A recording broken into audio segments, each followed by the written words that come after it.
So hello, good morning India, welcome to the current exam. So आज की class में हम फोर्ब्स ने अपनी टॉप 100 जो पावरफुल वुमेन हैं उनकी लिस्ट जारी करी है, उसके बारे में। ब्यास सम्मान 2024 दिया गया है। पहली परमाणु हीरा बैटरी का निर्माण हुआ है। एक राष्ट्र एक चुनाव विधेयक जो 129 नंबर का विधेयक है वो पारित हुआ है। ठीक है, पेश हुआ है, अभी पारित नहीं हुआ। जब तक एक्ट बनेगा, पारित होने के बाद एक्ट बनता है। ठीक है, और सैयद मुश्ताक अली ट्रॉफी किसने मुंबई ने जीत ली है। ठीक है, एडमिरल कप सेलिंग रेगाटा का विजेता रूस बना है। तो इन सब के बारे में डिस्कस करेंगे। ठीक है, चलो। सो क्वेश्चन नंबर 1, फोर्ब्स की दुनिया की सबसे शक्तिशाली महिलाओं की सूची 2024 में किस भारतीय महिला को शामिल किया गया है। ठीक है, तो भी किसने, फोर्ब्स ने। ठीक है, तो फोर्ब्स ने 2024 की लिस्ट जारी की है।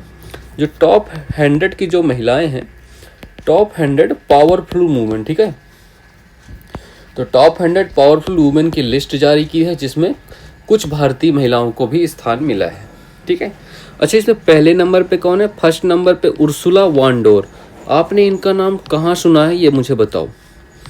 तो उर्सुला वॉन डोर, ठीक है, इनका नाम कहाँ सुना है आपने, ये बताओ कमेंट करके। और थर्ड नंबर पे आप सबकी चहेती फेवरेट क्या नाम हो सकता है? Giorgia Meloni. ठीक है, तो जॉर्जिया मेलोनी इनका तीसरा स्थान है। ये कहाँ? ये इटली की पीएम है। ठीक है, तो इटली की पीएम है। Don't comment PM Modi, okay. ठीक है, जॉर्जिया मेलोनी को तीसरा स्थान मिला है। और उर्सुला वॉन डोर कौन है? ये ईयू सुना होगा, यूरोपियन यूनियन के हेड हैं। ठीक है, इसलिए इनका नाम महत्वपूर्ण है। तो ईयू के हेड हैं उर्सुला वॉन डोर। अच्छा, भारत से किनको किनको स्थान मिला है? तो भारत से 3 महिलाओं को स्थान मिला है। ठीक है, 3 को। तो पहली हो गई निर्मला सीतारमण, ये हो गई। ठीक है, तो इनको कौन सा, ये वर्ल्ड में 28वें नंबर पे हैं और ये फाइनेंस मिनिस्टर है भारत की। ठीक है, बट टॉप 100 में भारत से पहला स्थान है इनका। दूसरी कौन सी होगी? रोशनी नादर, इनका 81वां स्थान है और ये HCL टेक की फाउंडर है। ठीक है, तो HCL टेक की फाउंडर है। तो ये दूसरे नंबर पे होगी भारत में। और ये तीसरे नंबर पे किरण माजुसा, इनका 82 स्थान है वर्ल्ड में। और ये बायोकॉन, ठीक है, तो बायोकॉन कंपनी की फाउंडर है। ठीक है, तो ये तीनों महिलाओं का नाम फोर्ब्स के टॉप 100 लिस्ट में आया है। तो उपयुक्त सभी इसका आंसर होगा। तो option number D correct answer हो जाएगा इसका। ठीक है, चलो। अच्छा, सबसे ज्यादा बार बजट किसने पेश किया?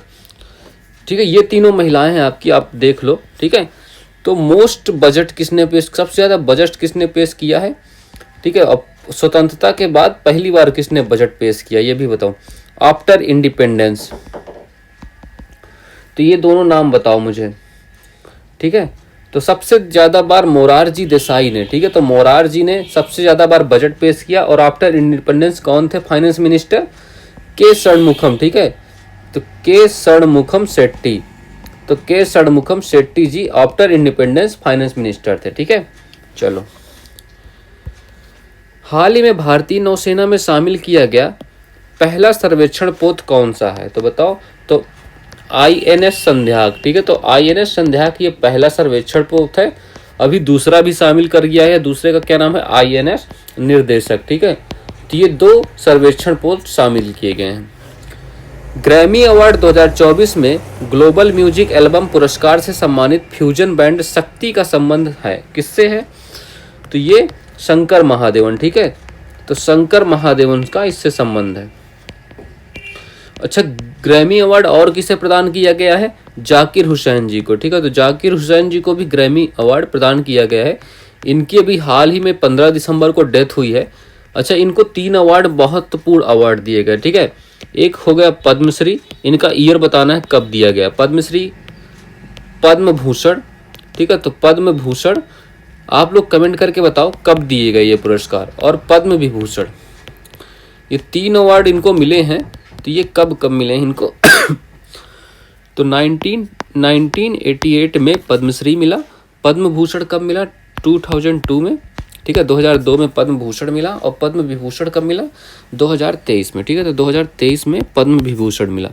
तो ये तीनों अवार्ड याद रखना, ये इन तीनों में से कोई क्वेश्चन पूछा जा सकता है, अभी लेटेस्ट में बहुत चर्चा में रहे हैं, ठीक है। चलो क्वेश्चन नंबर 2, हाल ही में व्यास सम्मान 2024 के लिए किसे चुना गया है? तो अभी लेटेस्ट में व्यास सम्मान 2024 की घोषणा हुई है। तो व्यास सम्मान 2024 और 2023 में किसे दिया गया था, ये आपको कमेंट करके बताना। 2023 वाला अवार्ड किसे मिला था और किस लिए मिला था, ठीक है। चलो, तो व्यास सम्मान किसके द्वारा दिया जाता है, कौन देता है? बाई के बिरला फाउंडेशन, ठीक है। तो के बिरला फाउंडेशन द्वारा ये अवार्ड दिया जाता है। तो के बिरला फाउंडेशन ये अवार्ड प्रदान करता है और इस बार ये 34वें नंबर का है, ठीक है। 34th नंबर का क्रम है इसका। और किसको मिला है इस बार? सूर्य बालाजी को। तो सूर्य बालाजी को मिला है किस उपन्यास के लिए? इनका एक उपन्यास है, क्या नाम है? कौन देश को वासी, ठीक है। तो कौन देश ऐसे ही लिखना है तुम लोग, कौन देश को वासी, क्योंकि यही इनके उपन्यास का ओरिजिनल नाम है। तो इस उपन्यास के लिए इनको व्यास सम्मान 2023 से सम्मानित किया गया है। तो 2023 में 33वें क्रम का मिला था, किसको मिला था? पुष्पा भारती जी को। यादें यादें और यादें, तो पुष्पा भारती जी को उनकी एक कृति अब उपन्यास था, यादें यादें और यादें, ठीक है। ये इनका कृति थी, इस कृति के लिए इनको मिला था। अच्छा, जसलीन कौर को कौन सा अवार्ड मिला? इसका option number 1 correct answer mark कर लेना। जसलीन कौर को कौन सा अवार्ड मिला था? टर्नर अवार्ड, ठीक है। टर्नर अवार्ड से इनको सम्मानित किया गया था। अच्छा ये बताओ, पहला व्यास पुरस्कार किसे मिला था? फर्स्ट व्यास पुरस्कार किसे मिला था? तो ये रामविलास शर्मा जी को। तो रामविलास शर्मा जी को फर्स्ट व्यास पुरस्कार मिला था, ठीक है, रामविलास शर्मा। चलो, और बुकर पुरस्कार किसे मिला इस बार? बुकर पुरस्कार और फर्स्ट ज्ञानपीठ पुरस्कार ही बताओ। तो पहला जो है ज्ञानपीठ पुरस्कार ये किसे मिला? तो पहला ज्ञानपीठ पुरस्कार और बुकर पुरस्कार, इन दोनों के नाम बताओ, इनके कमेंट करो आप ना। तो बुकर पुरस्कार किसे मिला? सामंथा हार्वे, ठीक है। तो सामंथा हार्वे जी को मिला। ये किसके लिए मिला था? ऑर्बिटल, ठीक है। तो ऑर्बिटल इनका एक कृति है, ऑर्बिटल कृति के लिए इनको मिला था बुकर पुरस्कार। और फर्स्ट ज्ञानपीठ पुरस्कार किसे मिला था? जी शंकर कुरूप, ठीक है। तो जी शंकर कुरूप जी को फर्स्ट ज्ञानपीठ पुरस्कार मिला। चलो ठीक है, नेक्स्ट करें। अच्छा, ये बुकर व्यास सम्मान कब से स्टार्ट हुआ था? ये 1991 और 92 से स्टार्ट हुआ था, ठीक है। तो ये डेट भी आपको पूछी जा सकती है, तो ये भी आप लिख लेना, ठीक है। चलो, अच्छा, ये जो सूर्यबाला जी है ना, ये वाराणसी की हैं, ठीक है। तो वाराणसी इनका होम टाउन है, वाराणसी जो यूपी में है, ठीक है। तो यूपी वाराणसी में इनका होम टाउन है। चलो, ये कुछ और पुरस्कार हैं, इनके बारे में भी देख लो। तो ये 2024 के नोबेल पुरस्कार हैं। तो नोबेल पुरस्कार है, तो नोबेल प्राइज़ इन फिजिक्स में किसे मिला? जॉन हॉपफील्ड और जोफ्री ई हिंटन को। नोबेल प्राइज़ इन केमिस्ट्री में किसे मिला? David Baker, Demis Hassabis and John Jumper को, ठीक है। नोबेल प्राइज़ इन साइकोलॉजी और मेडिसिन, मतलब मेडिसिन का नोबेल प्राइज़ किसको? Victor Ambros and Gary Ruvkun, ठीक है। नोबेल प्राइज़ इन साहित्य का नोबेल प्राइज़ किसे? हांगकांग, जो साउथ कोरिया की हैं, ठीक है। तो साउथ कोरिया की एक राइटर हैं। नोबेल प्राइज़ इन पीस, शांति का नोबेल पुरस्कार निहोन हिंडोको, जो जापान की एक कंपनी है, ठीक है। नोबेल प्राइज़ इन इकोनॉमिक्स में किसे नोबेल पुरस्कार? डेरन एस मोगलू को इकोनॉमिक्स का नोबेल पुरस्कार दिया गया। इनमें से कोई ना कोई क्वेश्चन बहुत ही ज़्यादा महत्वपूर्ण है, तो आप याद रखना है इस 6 के नोबेल पुरस्कार, ठीक है। चलो, भारत रत्न कब दिया? 2024 के भारत रत्न के लिए किनका नाम है? कर्पूरी ठाकुर, जो बैकवर्ड क्लासेस के लिए इन्होंने कैंपेन चलाया था और बिहार के रिजर्वेशन पॉलिसी को इन्होंने इम्प्लीमेंट किया था। तो कर्पूरी ठाकुर हो गए, लाल कृष्ण अडवाणी हो गए, पीबी नरसिम्हा राव, चौधरी चरण सिंह, MS स्वामीनाथन, इन 5 को भारत रत्न से सम्मानित किया जाएगा, ठीक है। चलो, क्वेश्चन नंबर 3, हाल ही में कार्बन 14 के सहयोग से दुनिया की पहली परमाणु हीरा बैटरी विकसित की गई है। कहाँ? तो फर्स्ट न्यूक्लियर। तो ये कौन सी बैटरी होगी? न्यूक्लियर डायमंड बैटरी, ठीक है। तो न्यूक्लियर डायमंड बैटरी, ये इसका पहली बार, मतलब कार्बन 14 से परमाणु बैटरी नहीं, परमाणु हीरा बैटरी, ये महत्वपूर्ण है, ठीक है। तो ये पहली बार हो रहा है। तो इसका निर्माण कौन करने वाला है, ठीक है। तो निर्माण कौन करेगा? तो ब्रिस्टल यूनिवर्सिटी। तो ब्रिस्टल यूनिवर्सिटी द्वारा इसका निर्माण होने वाला है, जो कि यूके में है, यूनाइटेड किंगडम में है। तो ऑप्शन नंबर 20 का करेक्ट आंसर होगा ब्रिटेन। ठीक है, चलो इसमें क्या होगा, कार्बन 14 का यूज करके इसको बनाया जाएगा। इसमें इसका जीवन का लाइफ लाइन कितनी होगी, 5700 ईयर, मतलब तो जीवन काल भी इसका लिखना, जीवन काल क्या होगा, 5000 प्लस ईयर्स। ठीक है, तो 5000 प्लस ईयर्स इसका जीवन काल होने वाला है, मतलब कई पीढ़ियों तक चलने वाली है ये बैटरी। तो इसमें हीरा का क्या उपयोग है, तो हीरा जो होता है ना, इसके अंदर क्या होता है, मुक्त इलेक्ट्रॉन होते हैं। इलेक्ट्रॉन तेजी से गति कर रहे होते हैं, जिससे उत्पन्न ऊर्जा, तो इनकी गति से उत्पन्न ऊर्जा सहायता से इसका यूज किया जाएगा, इस ऊर्जा का यूज किया जाता है। ठीक है, चलो अच्छा, आपने सुना होगा कार्बन डेटिंग का नाम, है ना। तो कार्बन डेटिंग के उसमें भी क्या, ये कार्बन 14 ही यूज होता है। ठीक है, C14 ही यूज होता है, जिससे जीवाश्म की हम एज पता करते हैं। तो जीवाश्म की एज पता करने के लिए इसका उपयोग किया जाता है। ओके, चलो तो option number B correct answer, इसका मार्क कर लीजिएगा। तो world's first nuclear powered diamond battery with 57 year life span unbuilt in by UK. ठीक है, तो ये कुछ ऐसी बैटरी होने वाली है, देखो, तो इसके अंदर हीरे का यूज होगा। हाल ही में केरल सरकार ने KPP नाम्बियार पुरस्कार 2024 से किसे सम्मानित किया है, तो S सोमनाथ को। ये कौन है, ये इसरो के हेड हैं। ठीक है, S सोमनाथ को अवार्ड दिया गया है KPP नाम्बियार पुरस्कार। हाल ही में वैश्विक जैव विविधता फ्रेमवर्क कोष की पहली बैठक कहाँ हुई है, तो वाशिंगटन DC में पहली बैठक हुई है इसकी। ठीक है, हाल ही में केंद्रीय खेल मंत्री अनुराग सिंह ठाकुर ने 45वें शतरंज ओलंपियाड की मशाल किसे सौंपी है, तो ये हंगरी।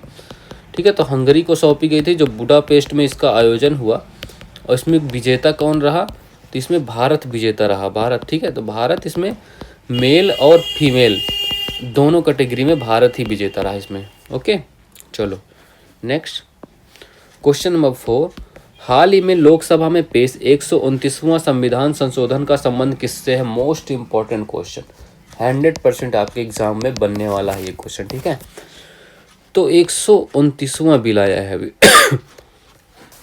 अब ये बिल क्या है, कैसा है, इसके बारे में जानते हैं। मैं इसके बारे में एक अलग क्लास भी करूँगा, तो आप समझ जाओगे। ठीक है, चलो तो लोकसभा में क्या हो रहा है अभी, लोकसभा में क्या हुआ, 129वां बिल 17 दिसंबर को, डेट लिखो 17 दिसंबर 2024 की दिन था। तो कानून मंत्री कौन थे तब, कौन है अभी, मतलब अभी तो है ही, कानून मंत्री कौन है, अर्जुन राम मेघवाल। ठीक है, तो अर्जुन राम मेघवाल जी कानून मंत्री हैं, इन्होंने पेश किया। ठीक है, तो इन्होंने पेश किया कौन सा, 129वां कॉन्स्टिट्यूंट अमेंडमेंट बिल। ठीक है, तो बिल है अभी, यह बिल या विधेयक कहते हैं। जब ये पारित हो जाएगा लोकसभा, राज्यसभा और प्रेसिडेंट, उसके बाद ये एक्ट बन जाएगा। ठीक है, तो अभी विधेयक है ये, कॉन्स्टिट्यूंट अमेंडमेंट बिल 129 नंबर का बिल है। ठीक है, तो अभी तक टोटल 128 थे और 106 एक्ट हैं। ठीक है, 129 अब हो गए, 129 में से 106 ही एक्ट बन पाए हैं, बाकी फेल हो गए हैं। ठीक है, तो अभी इसमें कौन सा विधेयक है, 1 नेशन 1 इलेक्शन। ठीक है, तो 1 नेशन 1 इलेक्शन, एक राष्ट्र एक चुनाव, ये विधेयक पारित हुआ है। ठीक है, तो जैसे ही इसको पारित किया गया, विपक्ष ने विरोध किया हमेशा की तरह। ठीक है, तो विपक्ष का विरोध सामने आया।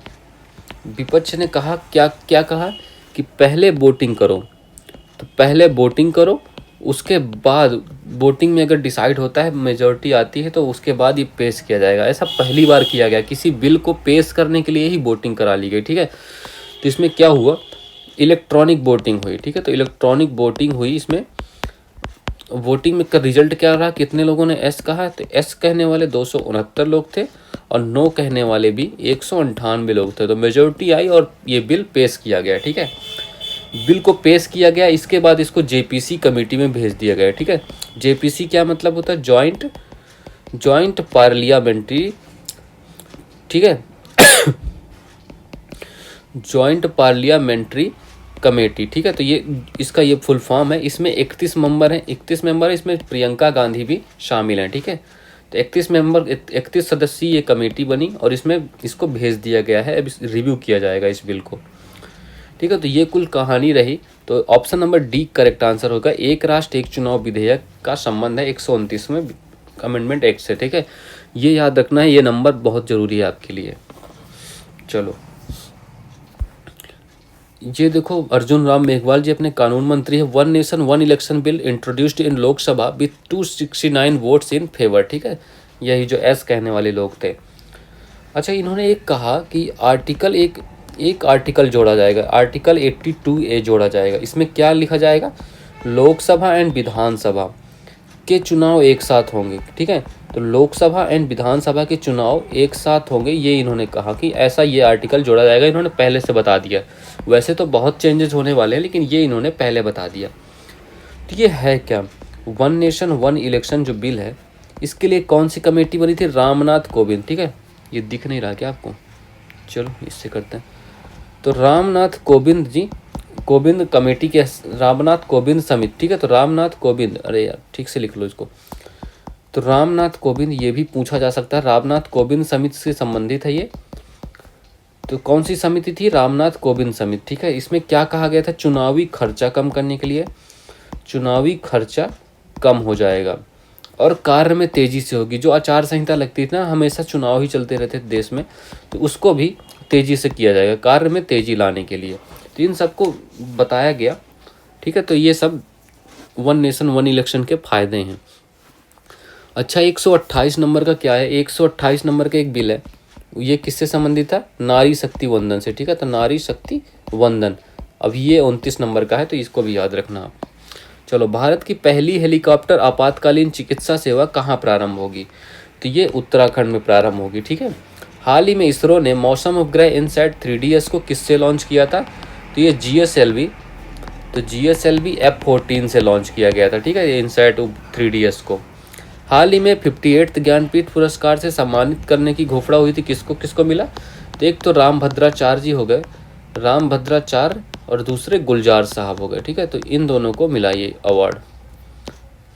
पहला फ्रेंच फिल्म फेस्टिवल कहाँ प्रारंभ हुआ? तो ये कोलकाता में प्रारंभ हुआ, ठीक है। तो पहला फ्रेंच फिल्म फेस्टिवल ये कोलकाता में प्रारंभ हुआ। चलो, सो क्वेश्चन नंबर 5, हाल ही में वर्ष 2024 की सैयद मुश्ताक अली ट्रॉफी किसने जीती? ठीक है, तो इस मैट, ये आपने देखा होगा कहीं जगह लिखा 2024, ठीक है। तो इस मैट 2024 की जो ट्रॉफी है ये किसने जीती? तो पहली बात तो ये क्रिकेट से संबंधित है, ठीक है। तो क्रिकेट से ये रिलेटेड है। और इसका फाइनल मैच कहाँ हुआ है? अभी फाइनल मैच हाल ही में हुआ, कहाँ? चिन्ना स्वामी स्टेडियम। तो चिन्ना स्वामी कौन जानता है? जो RCB के फैन होंगे। चिन्ना स्वामी जो छोटा सा ग्राउंड है ना, चिन्ना स्वामी स्टेडियम बेंगलुरु में है, ठीक है। तो RCB के फैन बहुत ही ज़्यादा जान रहे होंगे इसको। तो फाइनल मैच किसके किसके बीच हुआ? एक तो मुंबई हो गई, ठीक है। तो मुंबई वर्सेज मध्य प्रदेश, इन दोनों के बीच ये मैच हुआ। और इसमें विजेता कौन बना? ये विजेता टीम आपको दिख रही होगी, चैंपियन मुंबई इसमें विजेता बन गया है, ठीक है। तो मुंबई इसमें जीतने वाला होगा। कैप्टन कौन थे इसके? तो श्रेयस अय्यर जी, ठीक है। तो श्रेयस अय्यर जी इसके कप्तान थे और इन्होंने ये जीत लिया है इस मैच 2024, ठीक है। और इस मैच में प्लेयर ऑफ द सीरीज कौन रहे? तो अजिंक्य रहाणे इसमें प्लेयर ऑफ द सीरीज रहे। तो ऑप्शन नंबर सी इसका करेक्ट आंसर होगा, मुंबई, ठीक है। अच्छा, IPL इतिहास में सबसे महंगे, ठीक है, IPL इतिहास सबसे महंगे प्लेयर कौन बने हैं? ठीक है, महंगे प्लेयर कौन बन गए? तो ये ऋषभ पंत, ठीक है। तो ऋषभ RP17 ऋषभ पंत बन गए हैं।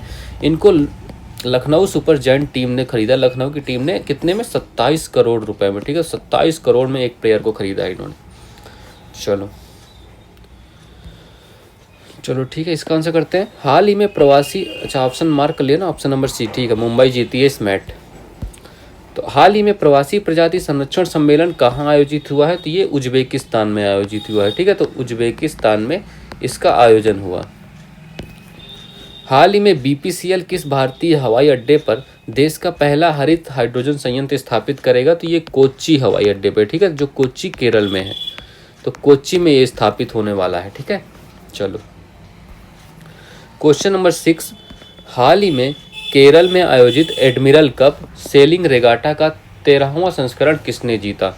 ठीक है, तो अभी हाल ही में एडमिरल कप हुआ, इसको सेलिंग रेगाटा के नाम से भी जानते हैं, ठीक है। तो सेलिंग रेगाटा आप समझ गए होंगे, बोट रेसिंग होती है एक तरह की, ठीक है। तो एक तरह की ये बोट रेसिंग होती है।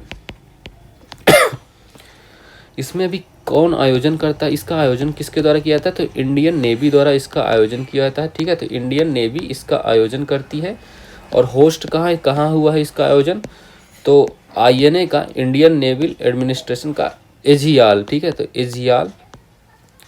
एजिमल, आप ये स्थान लिख लो सही से, तो एजिमल जो केरल में स्थित है। ठीक है, तो एजिमल केरल में एक द्वीप है, वहीं पर इसका आयोजन हुआ, होस्ट हुआ। ठीक है, तो इसमें जीतने वाला कौन हो गया है, विजेता कौन बना है, तो विजेता टीम कौन है इसमें, ये देखो यहाँ से रूसी टीम। ठीक है, तो जो रूसी नौसेना है वही विजेता बन गई है इसमें, तो रूसी नौसेना विजेता टीम बन गई। ठीक है, ये देखो अवार्ड ले रहे हैं।